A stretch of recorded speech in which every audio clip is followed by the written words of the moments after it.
Voilà, mbote bonjour, na bino nyonso ba téléspectateurs. Baye bozali kolanda biso kati na émission Bomoko. Bomoko eza émission na bino, émission na nga, émission na bango. Oyo bomesali kolanda pe bolanda kangonga nyonso. Kaka na chaîne moko oyo pesa meli bino. Yambote ya kobanda na koyebisa bino te émission na biso ezaka toujours bilingue. Tokoyi koloba na lingala, soit tokoyi kokota pe na français. Selon langue oyo pesa meli invité na biso na moma wana. Kasi na kozala molai te. Po ete namoni déjà esika bozali bozo sepela déjà parce que boyebi nini oyo elekaka kati na émission oyo. Eloko ya kobanda na koyebisa bino liboso ya koyamba invité na biso oyo toza na ye déjà awa na plateau. Et tokoyamba ye bonjour. Bonjour. La bonne santé malamu. Oui, santé malamu na ngolo ya Nzambe. Tala caméra na biso kuna okopesa ba téléspectateurs kombo na yonani.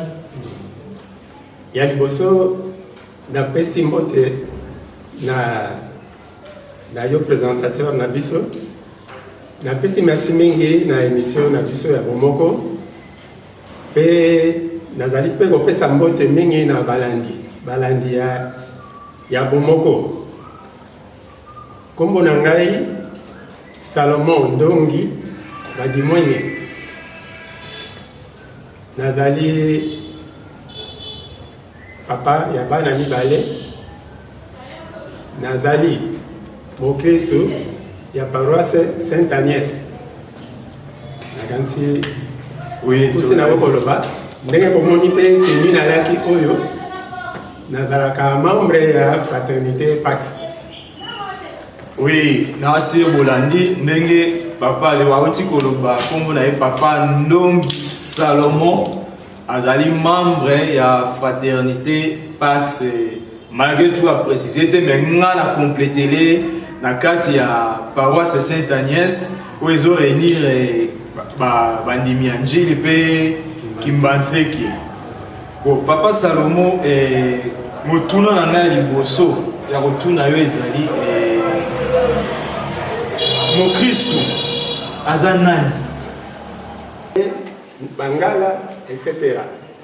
Mokristo oyo ya ye tribu ndenge tolobi azali Mokristo moto oyo andimela Kristo na motema na ye mobimba. Mais okoki ko préciser biso bien. Oui, moto andimela Kristo. Moto akondimela Kristo ndenge nini? Lolenge ni mutu akoki kondimela Kristo. Parce que eza émission Bomoko awa vérité na vérité polele. Vraiment merci mingi. Moto andimela Kristo ezali kaka na maloba te. Ndenge balobi ozali Mokristo ni koloba te, ozali kondima enseignement na ye pe ozali ko mettre yango en pratique. Nde yango wana nde yende wana tobengi Mokristo ya solo.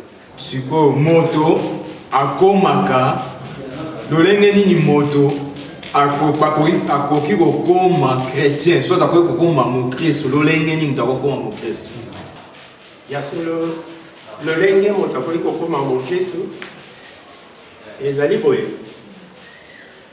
asengeli d'abord ye moko na motema na ye azala pena moto azwi décision wana ya komipesa azalaki kotambola na ndenge esengeli te sikoyo alobi te tika lelo oyo nakoya kochange nakoya kotambola nakoya kolanda Kristo na yango ezalaka na mwa baprocédure oyo ekosala te moto oyo tokobenga ya komi Mokristo azalaki d'abord mopagano po akoma Mokristo asengeli kolanda oyo tobengi catéchèse kuna nde bakoteya ye po ayeba mpenza ndenge nini akoki kotambola po acomprendre polele te nzela azalaki kotambola ezalaki ndenge nini mpe nzela oyo ya malamu ezali ndenge nini. Moto asengeli po babengi Mokristo aza moto oyo alandi mateya na nzela ya bacatéchèse, c'est-à-dire bon pona bino bozali bolanda catéchèse na église catholique eza lokola ndenge na réveil babenga évangélisation. Moto ba évangéliser bongo na sima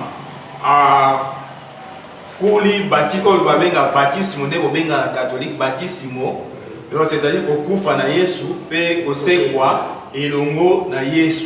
Wana moto wana akomi chrétien o babengi mo Kristo tout en respectant ma norme nyonso o esengeli ba Kristo ba ko tambola na yango.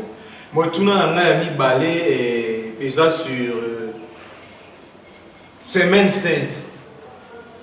Tomoni ba cérémonie ndenge bo organisaki, je crois na assistaki na messe ya Mandalala, na moni cérémonie ndenge elekaki. Souvent na bandai koyoka sango mote andai koloba ete tokoti na semaine sainte. Bon, semaine sainte eli koloba nini et puis semaine sainte eza ndenge bo répartir en monde ndenge nini ezosala ke bo benga yango semaine sainte. Tolobi d'abord enga Mandalala. Tolandaki enga Mandalala. Bokonzi ndenge toyambiye toza koyamba ye na Kembo. Toyambiye na Kembo. Ayebi ye moko ayebi te atako tozali koyamba ye. Kaka biso nde tozali tokoteka ye. Kaka biso nde tokobalukela ye. Tokoloba na ye te akufa na kuruze. Boss. Enga Mandalala ezali enga o ezali ko préparer biso na semaine sainte ndenge oti koyebisa biso. Ezali ko préparer biso na semaine sainte. La semaine sainte tozali na o to benga temps fort. Temps fort wana tozali na jeudi saint, tozali na vendredi saint et puis samedi saint. Jeudi saint, vendredi saint et puis samedi saint. Siko na Mandalala tango zobake mokonzi akoti na Kembo kaka biso mto yambiye pe biso mto tokoteka ye. Lolenge ni passe na monaki ba mama ba papa na bana Mandalala bazoningisa bazoyemba ozana ozana ozana Kembo na oya boya okombo ya mokonzi mweke na bandi oyeba magambo ya ecclesia effectivement. Sikoyo mokonzi yango akoti na Kembo kaka biso mto yambiye biso pe kaka mtu tokoteka ye au juste éclaircir muke ba Kristo ko bazali kolanda soit bandeko bazali kolanda ba téléspectateurs bazali kolanda ba comprendre sika wana ko ba bengi enga Mandalala soit messe de rameau mokonzi akoti na Kembo likolo ya mwana punda kaka biso mto yambiye biso pe mtu tokoteka ye éclaircir muke place Omoni biso tozali bato.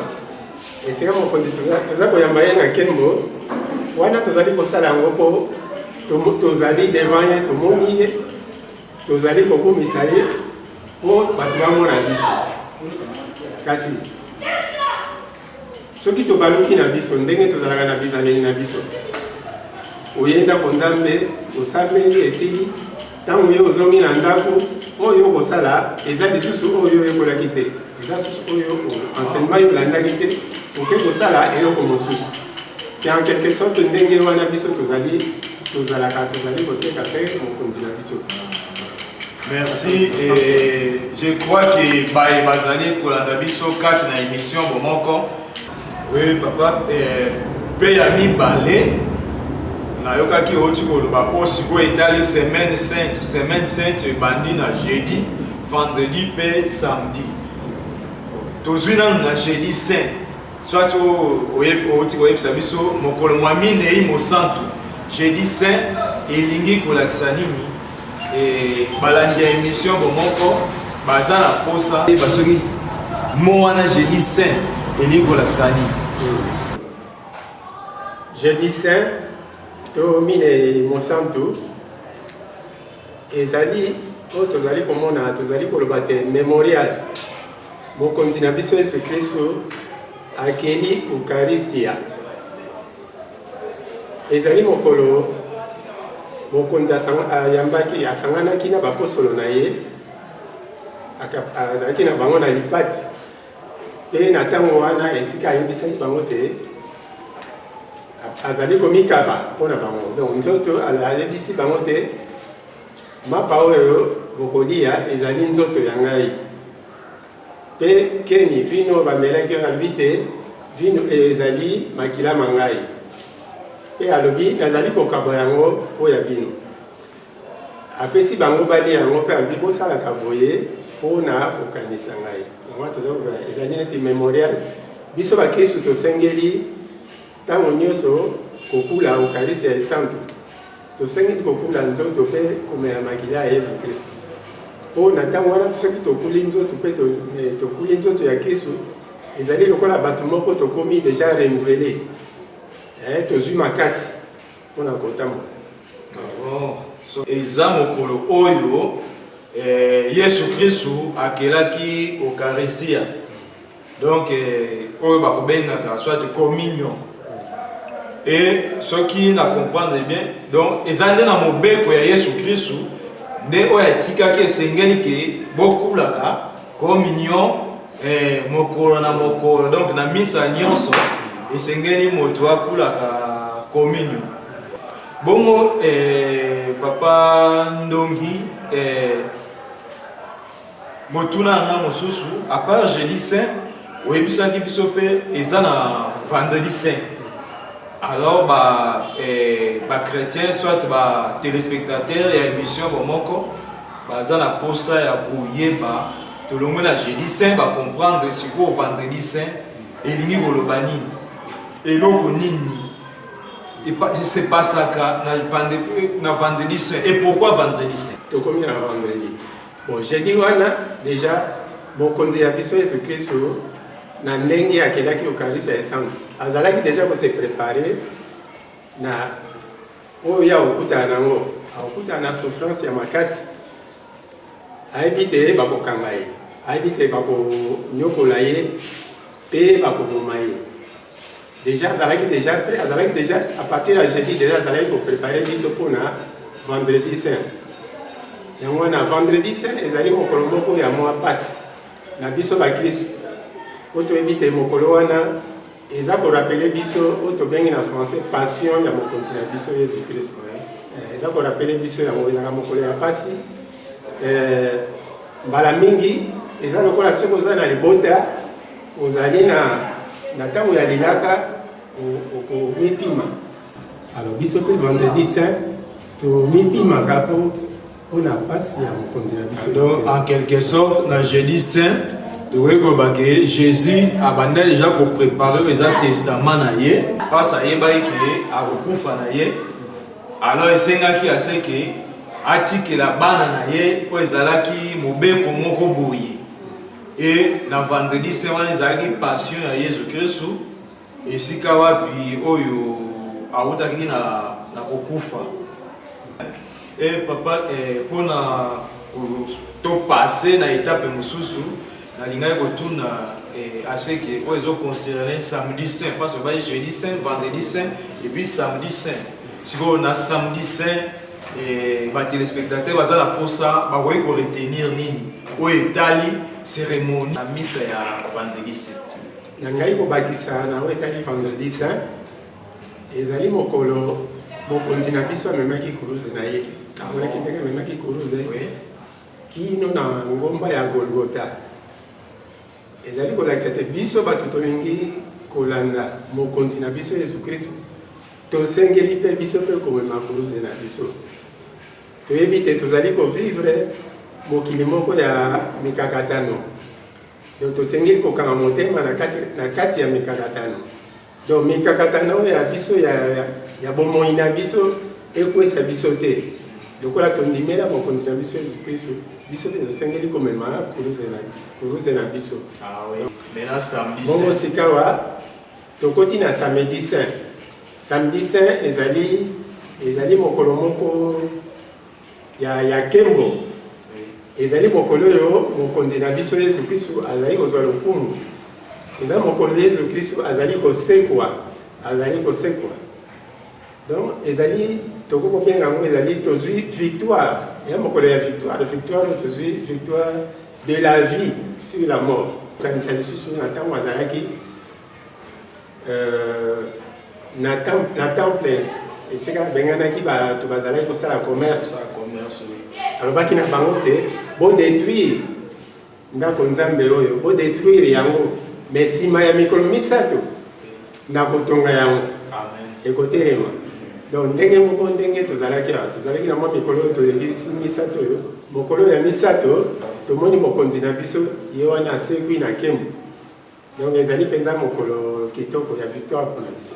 Kwa ke bino baye bozali kolanda biso kati na émission bomoko, je crois que vous comprendre oyo etali semaine sainte lolenge invité na biso papa Ndongi Salomon aoti koloba yo motoza na ndako esika ozali. Je crois que olandi explication. Oui, merci na bino bandeko bozali kolanda biso partout. Ngawa bino amigo Makampa présentateur ya émission bomoko. Touti kolanda o etali semaine sainte. Mais na okendela musika te. Ya moto chite kati na émission na biso.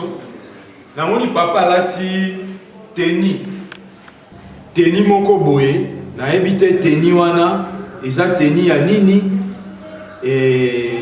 meka un peu expliquer biso tomoni ona teni tomoni olati na scarf eza teni ya nini musana mo nini na kati ya église catholique. Omoni teni oyo nalati chemise ya kaki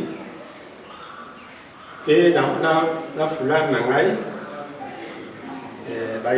écusson ezali teni ya fraternité Pax. Mingi bakomi tuna fraternité Pax ezali nini nakanisi mingi toza komi tuna fraternité Pax ezali fraternité ya bapatroné na baxaverie adulte.